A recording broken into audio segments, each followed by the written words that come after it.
Welcome back to A Considerate Life.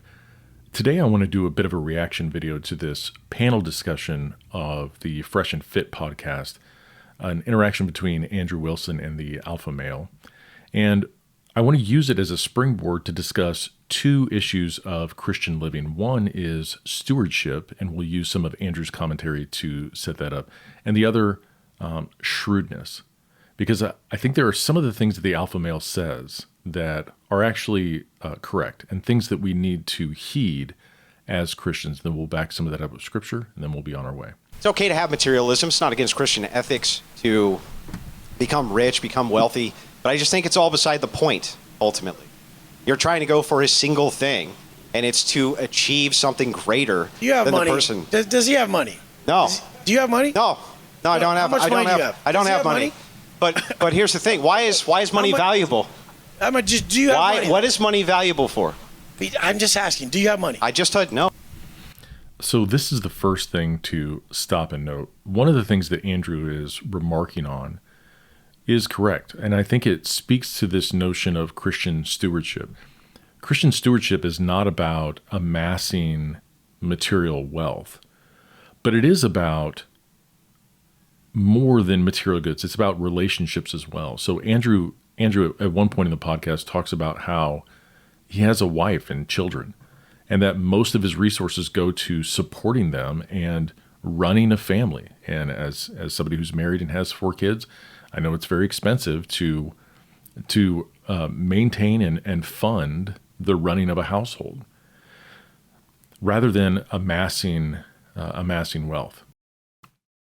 But then, as we are giving a nod to the notion of stewardship, I also want to point out this aspect of shrewdness. And to do that, I want to look at something that apparently Wes Watson, the Alpha Male, says a little bit later on. And those are the materialistic people. So you need to show those people there's a new route to make money, building your personal brand, teaching people how to really gain control of their life, So you help the materialistic people by giving them more materialism? No, to teach them how to do it without committing crimes. Yeah, Fat boy, but if shut they up. weren't... This is what I wanted to say about what the Alpha Male says at the end there. He talks about teaching people how to, in a non-criminal way, build material wealth. The reason I think that that's right is it kind of goes back to what Andrew Wilson says at the very beginning. It is not against Christian ethics to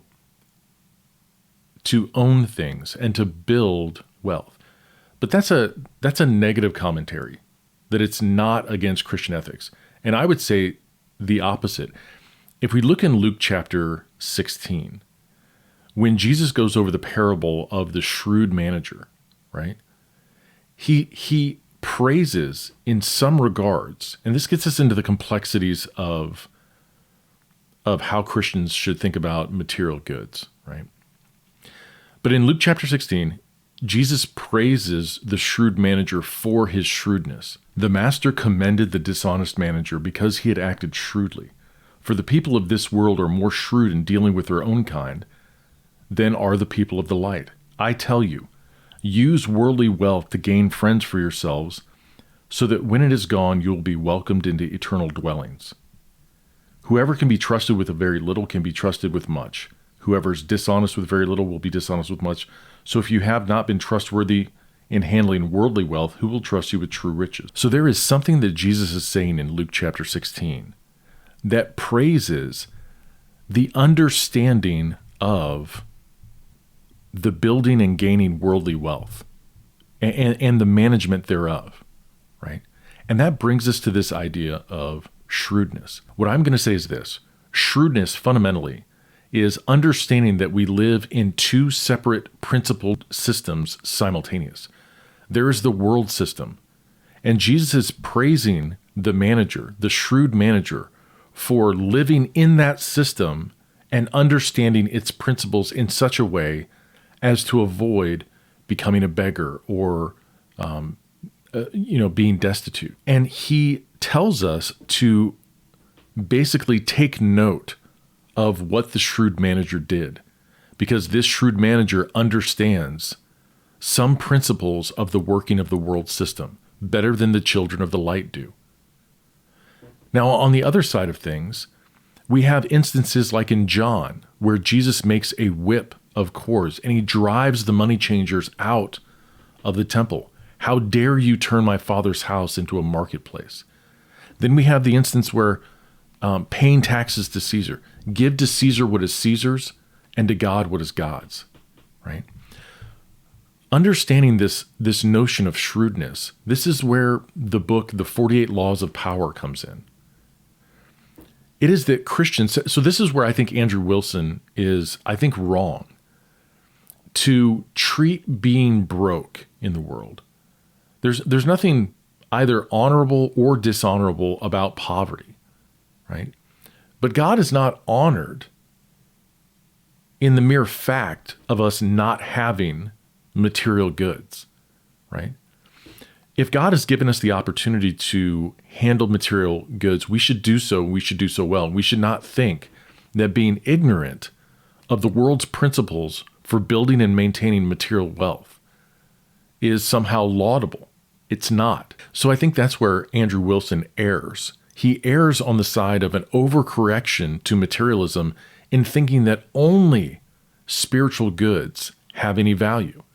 And this is where the alpha male is right. He's right in saying that it is a good thing. It is a valuable thing to understand the principles of the world system such that you can build and maintain wealth in a non-criminal way. Now, we're not to love money. We're not to serve money. We're not to be consumed by materialism. All of those things are correct. And Andrew Wilson is correct in pointing those out. So as we are thinking about the complexities of the way Christians understand material goods and wealth and the world system, we don't need to go so far as to denigrate the value of any of these things. And it seems clear that what Jesus is saying in Luke chapter 16 is that Christians, as we live in this world, we should understand its principles and be able to work according to them in order to build and maintain material wealth. Okay, so that's it for this video.